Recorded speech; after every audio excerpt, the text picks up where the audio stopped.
Добро вечер, драги мои. Доколку се чудевте зошто е Локотивко вечерва, еве, јас ќе ви откријам. Нашите ни парламентарци се на годишен одмор и нема кој да се дере и да вика по цели денови. Но, за ваша среќа, јас се уште не сум заминал на одмор и сум тука за да се подружиме едно 10 минути. А друштво ќе ни прави новиот амбасадор на Македонија во НАТО, господинот Мартин Треневски, кој минатата недела ги представи своите приоритети. Еве дел од неговиот говор пред пратениците, најпрвин за заклучоците за Македонија на самитот во Букурештот пред 2 години. За мене тие заклучоци што се однесуваат на Македонија, на тоа ни тежи, тоа не боли, се апсурдни и неодржливи, затоа што тие заклучоци се базираат на 2 члена од Вашингтонскиот чартер, договор од 49-та година, кои што предвидуваат консензус во донесувањето одлуки и принципот на солидарност. Точно така. Зошто ние би требало да патиме поради некој си тамо договор од пред 60 години, кој е основа за целото функционирање на НАТО? Посебно поради тоа што се работи за бедни 2 члена. Мисла, голема работа. 2 кој еден, еден кој ни еден.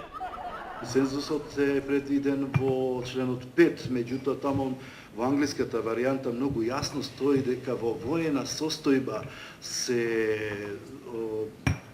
тој принцип треба да се примени. Фала Богу, ние не сме во воена состојба со никого, напротив, ние сме мирољубива земја и се бориме за свое право на мирен, достоинствен живот под сонцето.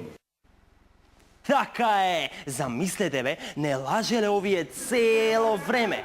Грчиштана ги подплатиле и овие НАТО сиве овие месеци и години, не лажеле дека сите одлуки тамо се донесуваат со консензус. Цела среќа што дојде Мартин да не просветли. How long you will tolerate the Greek blockade, because this set up a new rules for the member candidates? Well, actually, it's not a new rule. I mean, it is a prerequisite for accession to NATO that all NATO allies accept it. It's not a new rule. It's actually an old rule. The rule is as old as NATO. All decisions in NATO are made by consensus. So we will need support from all NATO allies before we can allow an applicant country to accede, to become a member of NATO. Кој е бе овој? Што зборува бе човеков? Андерс Фок Расмусен? Генерален секретар на НАТО, викаш, а? Па што ако? Мислиш ако е генерален секретар, таму знаеш што викаат правилата на НАТО? Седи бе, нашиот нов амбасадор во НАТО знае многу поубаво за правилата на НАТО од сите досегашни генерални секретари заедно. И што е најважно, е доста борбен човек. Тоа го покажуваше уште додека беше конзул во Канада. Тамо тој принцип на солидарност го спорев и тоа ќе го правам и во самото седиште на НАТО. Паметна идеја, господин амбасадоре, да го спорите, ами како? Јас мислам дека најпаметно ќе ви да си поставите еден штанд таму по ходниците, да напишете на него спорење на 60 годишните принципи на НАТО и да им ја кажувате вашата приказка на сите кои ќе поминуваат. Мислам дека ќе се солидаризираат со вас во вашата идеја за укинување на принципот на солидарност. Друго? Што ќе правите друго таму, господин амбасадоре?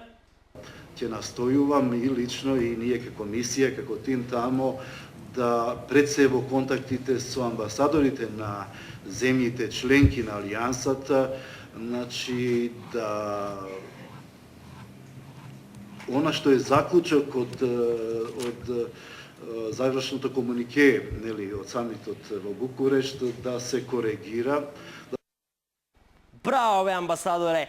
Така е, да коригирате, се да коригирате и принципот на солидарност и правилото на консензус и заклучоците од Букурештскиот самит. Ако случајно не сакаат да ве послушаат и ве убедуваат дека солидарноста и консензусот се правила и постојат колку што постои и НАТО, а заклучоците од самитот се усвоени и не можат да се коригираат, немојте да се плашите. Само јавете ми се и ќе средиме.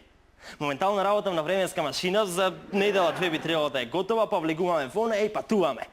Најпрвен кон Вашингтон во 1949 за да ги избришиме принципите на солидарност и консензус, а потоа и во Букурешт во 2008 за да ги коригираме заклучоците од самитот. Лека полека ќе го реформираме цело НАТО.